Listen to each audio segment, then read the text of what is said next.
Guys आज करने वाले हैं हम फोर्थ पार्ट, जहाँ से हमारी बर्ड्स प्रॉब्लम शुरू होने वाली है 6.1 की।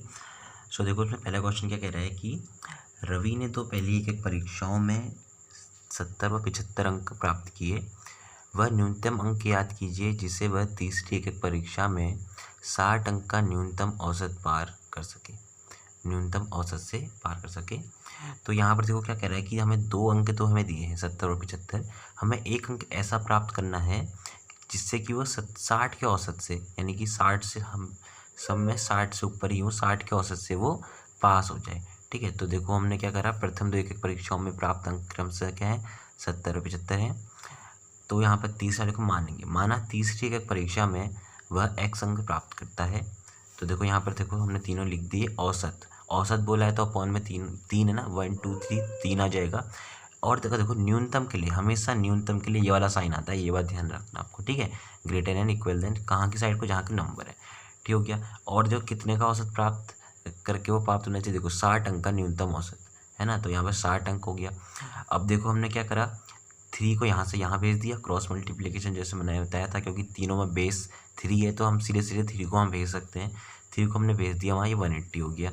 उसके बाद देखो हमने क्या करा, हमने इन दोनों को जोड़ा होगा, 145 हो गया जोड़कर, और यहाँ पर 180।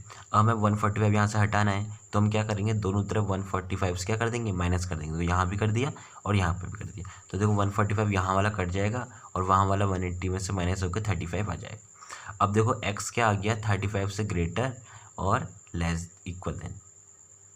तो इसका मतलब क्या है, उसको तीसरी के परीक्षा में 35 अंक या इससे अधिक प्राप्त करने पड़ेंगे, तभी वो 60 के औसत से क्या हो जाए पाएगा, पार हो पाएगा।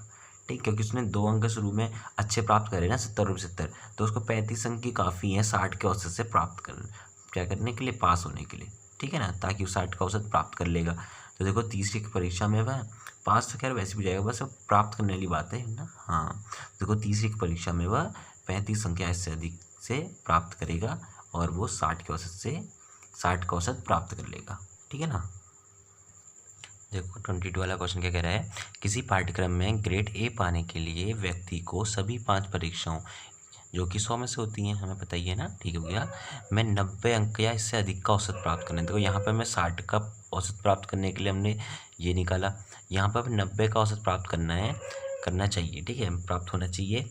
जबकि जो एक सुनीता लड़की आ गई, उसने 4 परीक्षाओं में तो ये अंक प्राप्त कर रखे हैं, 4 में, तो वह न्यूनतम अंक याद कीजिए, वह कम से कम हमें अंक निकालना है जिससे कि वह 5वीं परीक्षा में पाकर ए ग्रेड प्राप्त कर ले। और कितने अंक, 90 का औसत से प्राप्त होना पार करेगी तभी ए ग्रेड पाएगी। ठीक है ना, तो हमें निकालना है कि वो अंक कितने होंगे जिससे कि वो ए ग्रेड पा ले और 90 के औसत प्राप्त कर ले। तो देखो हम करते हैं स्टार्ट। तो देखो हमने यहाँ पर वही करा, देखो माना सुनीता के x अंक नंबर प्राप्त किए। ठीक है, 5वीं कक्षाओं में, और किसमें, 5वीं कक्षा में। तो प्रश्नानुसार उसने हमें क्या कहा था, देखो उसने 4 अंक हमें दिए हुए थे जो ये हैं, और 5वां हमने मान लिया x।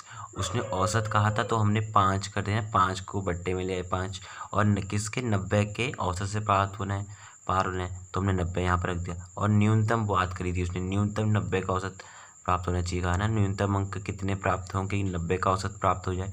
तो न्यूनतम के लिए साइन ये वाला आता है, आपको पता है। ठीक है ना, मैंने बताया था अभी। उसके बाद हमने को चारों का ऐड करा और 5 को वहाँ भेज दिया। ठीक हो गया, 5 को वहाँ भेजा, इंटू कर दिया। अब यहाँ 368 हटाना है तो दोनों तरफ 368 से माइनस करना पड़ेगा, कर दिया भाई, यहाँ भी कर दिया, यहाँ भी कर दिया। ठीक है, x is greater and equal than 82 आ गया। ठीक है, क्योंकि यहाँ से इसको माइनस करके 82 आता है।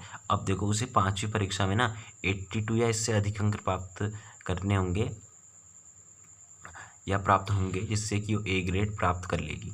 ठीक है ना, और 90 का औसत से भी प्राप्त कर लेगी, 90 का औसत भी प्राप्त कर लेगी। ठीक है ना, और ए ग्रेड पा लेगी। देखो 90 का औसत वैसे नहीं प्राप्त कर पाएगी क्योंकि 90 अंक तो है ही नहीं, यहाँ पर 90 का औसत प्राप्त होना चाहिए। ए ग्रेड पाने के लिए उसे क्या करना पड़ेगा, 82 अंक लाने पड़ेंगे या इससे अधिक लाने पड़ेंगे। ठीक है ना, देखो ए ग्रेड पाने के लिए उसे 90 का औसत या इससे अधिक अंक प्राप्त करने हैं, तो 90 का औसत उसे लगभग प्राप्त हो जाएगा 82 अंक में, और ए ग्रेड पाएगी बस वो। ठीक है ना।